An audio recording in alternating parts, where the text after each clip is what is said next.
But I'm Jamie, and this is Michaela. I'm pointing because she's on my screen that way. Um, and I am the my title just changed. Data analyst and digital marketing lead for Salon Service Group, and Michaela is our social media specialist.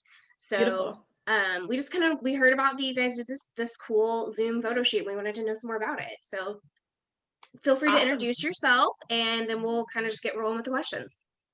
Cool. Cassie, you go first. You want me to go first? Yeah. Okay. Hi, guys. My name is Cassie Siskovic. I'm the National Artistic Director with Alfaparf Milano here in the US. And I'm really excited to be here with you guys and to talk more about our cool, fun Zoom Suit project that I did with my beautiful coworker and artistic team member, Janetta. Janetta, you should totally introduce yourself. Yes, my name is Janetta Walker-Rogers. I am a master colorist and texture expert and international educator with Alfaparf Milano. And being a part of this colorware shoot digitally was mind-blowing. It was amazing. Had a great time, and it's unlike anything that I ever did. So I was so happy to be a part of it and a part of this as well. Cool. Okay, I think Michaela's gonna get us started. Yeah, so we're just kind of wondering like where the idea originated from. Like, was it like an overnight kind of thing, or was it something that was like well thought out? If you could just kind of walk us through like where it came from. So Yeah, I think the idea originated obviously between COVID and quarantine, we knew that a lot of our plans as an artistic team would need to pivot, need to change, like most people were dealing with. And we saw there were a couple models, designer brands that we saw that were doing a concept similar to like a virtual photo shoot. Yeah. And we wanted to just explore the idea and see if we could still make the colorware, our new colorware launch, come to life, just maybe in a different way for the US. I also think a huge aspect of why we wanted to shoot, but also why the virtual Zoom shoot concept was kind of a cool idea was because it was really important to us that we had models that represented all of our users, all of our artists, all of our customers. And you know, I think for our team, we wanted to make sure that we were really focusing on bringing to life this product for hair types and skin colors that maybe aren't always showcased. So, Janetta, do you have anything to add to that? Yes, I do. I just think at a time like this where we are coming down and being partnership with inclusivity and diversity as a company, we are known globally and we do represent a lot of different ethnicities, nationalities, and backgrounds. And as far as our branding is concerned, we wanted to make sure that and diverse in the models that we're showcasing for our new launch. It was very important to us. So as a team, that was our goal, and I feel like we accomplished it head on. Yeah. Awesome. That's amazing. So how is like the preparation for the Zoom photo shoot different from like typical in-person ones? This question is a doozy for me. The preparation was extensive. So I mean, from Janetta and I kind of working with some of the model agencies that we knew, figuring out, you know, exactly what types of models we were looking for, casting them virtually too, not seeing them in person, not seeing their hair in person was like a whole situation. Yes, but we found the right ones. And then from there, also something super interesting about the preparation for the shoot is that we actually did their color virtually with them. So Janetta, I'm gonna let you talk a little bit more about that aspect. Yeah, so after, you know, we came down to the list of models that we were going to use, the question was, well, okay, these are not professionals. They do not know how to use color. Number one, how do we pick a model where it will be ease for the actual model to apply the color? Because of course you don't want to get in a color correction situation or bleaching and all of those types of things as well. Luckily for us, we did find a young man who was, he bleached his hair all the time. So working with him was easy because it was something that he did all the time. But for the rest, like the rest of the models, the young ladies, one young lady we had to utilize a unit with. And then that was pre-colored. And then with another one of our models, we actually walked her through the process. Literally, Cassie sent her the products. We had to go over the products and how to mix the products. And we literally walked through the process with the models step by step, making sure, and they were doing it in front of us, just making sure that they were doing the ratios and mixing properly. And then we literally had to guide them through the application. And, you know, some of the models were familiar with maybe doing a home color in the past or something like that. Of course, because we were doing a photo shoot, we wanted to make sure that they were being neat in their application, which could pose a challenge, right? So these are all the things that we had to talk about with our models and just really exude patience and make them feel like, you know, it's okay, you are doing a great job, you're helping us, and just providing a camaraderie to make them feel comfortable with the applications. So it wasn't easy, but I feel like the models pivoted just like we had to, and we made it work. Like it was amazing to watch and giggle and laugh with the models, and you know, they're making their faux pas and everything, and you know, it is what it is, but we made it work. And I think the number one thing is making sure that we were doing processes with the models that weren't overwhelming or out of their professional scope. And as much as we prepared, I think there were, like Janetta's saying, there were so many different aspects that were just kind of like, we had to go with the flow and figure out, you know, the best way to do it. And I think, you know, the beautiful thing about working with Janetta and working with these models is we all had a positive, I guess, outlook on it. And we're just excited to do something different, because even for the models, I had asked all of them if they had done a Zoom shoot or some sort of virtual shoot before, and only one of them had ever done it too. So this was actually a relatively new concept for the models and their agents and everyone involved. So that's amazing. So you mentioned like color and that kind of thing, and you picked processes that weren't going to be like too overwhelming for them. Did you kind of follow the same thing with styling and that kind of thing? Or like, I'm assuming they styled their own hair for the day of the actual shoot too. Yes. So we had to make sure, like, so with the model that were the unit, Cassie had pre-colored and styled the unit. She actually went to a salon and because they were open in the state that she was in, and had the stylist apply the unit according to our specifications. So Cassie coordinated that. She made the appointment, she found the stylist, she made sure that the stylist was able to do the work and paid the stylist to do the work, right? So like that was the model with the unit. The other young lady we used as a model, beautiful girl, had a beautiful head of curly hair.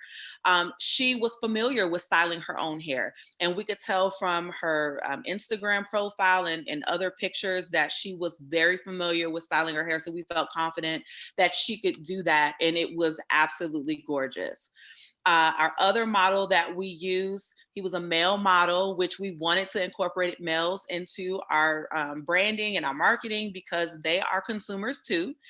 And he had a shortcut, so he knows how to, you know, brush his, you know, waves down, but his color was absolutely stunning. Yeah. And I think it made his hair look a little healthier too. So it was like way easier to see like the ripples and waves and his curl and absolutely. So we weren't really too worried about styling because we when choosing the models, we had to make sure that number one, their hair was in a good condition and that we weren't doing color corrections, that the model would be able to style their own hair, and if not, we prepared for that. So Cassie was able to organize for the one model to actually get the installation done. Gotcha. How did you evaluate their hair? Like the condition and that kind of thing on their hair over Zoom, or well, basically Zoom, questions. We did call them interrogation questions. Interrogation questions. Yes. No box dye, right? Yeah, I mean, when you communicate with agencies and are casting digitally, I mean, it's super important to be extensive with the questions you're asking about their hair history, the way their current hair is. And I mean, all the way to the point where I had asked the agents for videos and pictures of their hair like that day. So unless I saw a picture of them, a selfie in natural light, didn't need to be complicated, but enough to see that they truly were in the current state that they claimed that they were, we couldn't cast them. So all the models were just extensively asked all about their hair, and then needed to include as much information to us as possible as to what it visually looked like. That's awesome.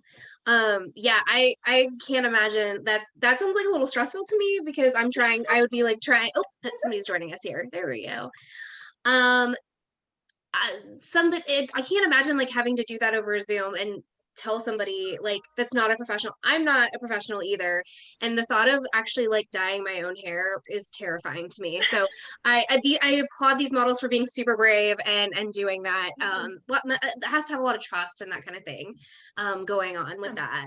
And I have to say, they said that they felt that they trusted us. They felt comfortable. We were consummate professionals. They felt welcomed and they felt cared for. So that built a trust between Cassie and I and the models and the photographer too. Yes. And so it made the process a lot easier, because we built a team. We were working together. We built a team, including the models. So absolutely. So kind of going off of like the team aspect, collaboration for this project, I imagine, was more difficult since we're virtual, not in person. So can you kind of walk us through like how you guys collaborated, what all of the process looks like? To me, it's interesting. You would think collaboration would be more difficult for something like this, but if anything, I think knowing we were coming into a situation that was kind of new to all of us, we knew collaboration was incredibly important. And I think as far as like means to communicate goes, it was easy. I leaned on Janetta for a lot, especially with the wig installation, making sure, for example, that it was prepped properly, all the way to the point where the lace was dyed. Here. She wanted to say hi, had to say hi. All the way to the point where, the lace was dyed to ensure that it matched our model's beautiful, deeper skin color, which is all things that I was not used to doing as a stylist, and that I needed Janetta's expertise and input for. So I think, collaboration, having the team that we had, come here, baby. Having the team that we had and working together on the project just to make it happen as best we could.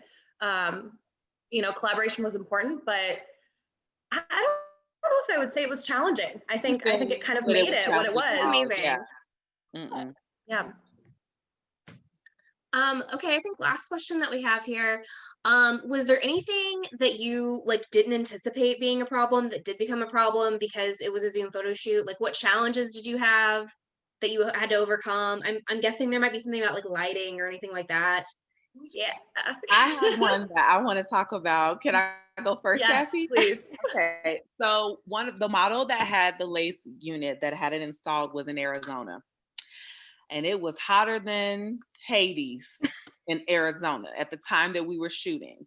So by the end of the shoot, because when you're working with lace wigs and glue and all of those things, people's skin can get oily. She had beautiful skin, but when you're sweating and you're getting oily, the lace can kind of disattach from the skin, and it started happening during the photo shoot. So that was one of the things that we had to work through with that, but we made it through.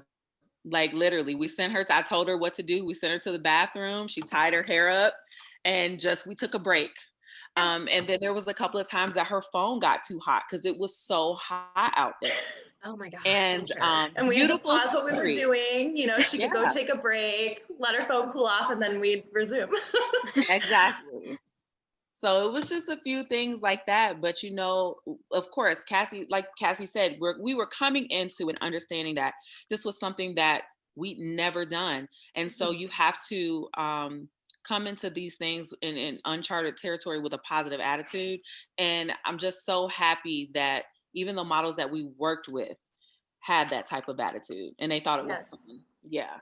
And I have to say, a lot of the challenges that did come up, this is where I was so grateful to have the photographer that we were working with, Amelia, on set, because she was really able to help get creative. And I mean, like you said, lighting, I think we kind of anticipated that might be a challenge coming into it. But luckily, you know, with Amelia's help, we were able to kind of find different spots where the models were shooting that would really work for the shoot. I think also something interesting was, you know, even though the models were shooting from 3 completely different remote sites, I mean, like Janetta said, we had one in Arizona, we had one in California, and one in Chicago. So the tricky thing about the shoot too was making sure that even though the photos were being taken in 3 totally different areas, that they would somehow be cohesive and make sense for the collection. So that was a perfect segue for Amelia jumping on. Something incredible that, you know, Amelia provided was just that creative direction and insight to make sure that they were still cohesive somehow.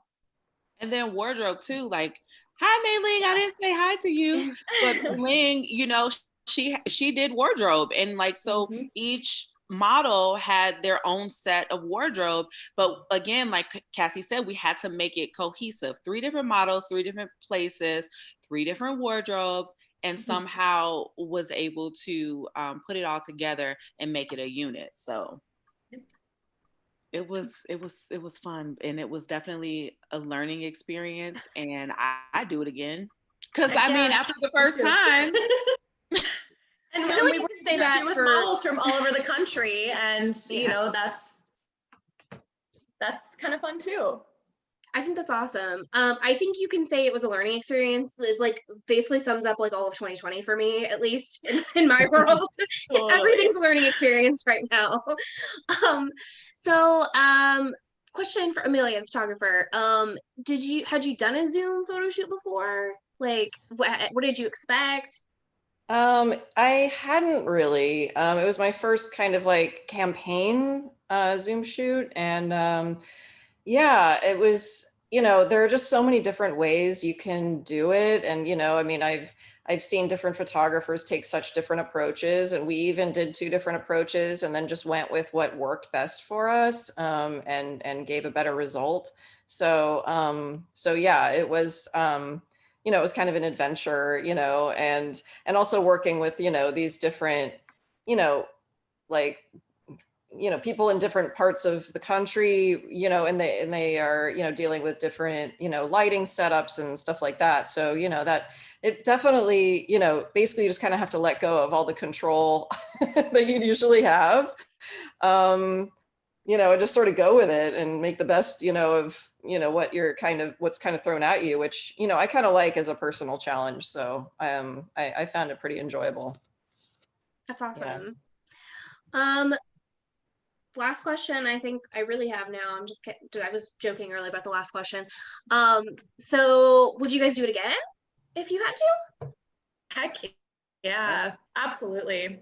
I even think I could see this being something we incorporate into our artistry in the future, regardless, you know, whether we're dealing with a global pandemic or not. I think, you know, the fact that we can make a campaign come to life digitally is just really cool, and it speaks to the way our industry's evolved, other industries have evolved and kind of learned and grown from this whole experience. So I could totally see us, you know, making this a part of the way we regularly do things, because we're also looking always for ways to innovate and grow and do something different than other brands and other hair companies are doing. And I think this is definitely one of them.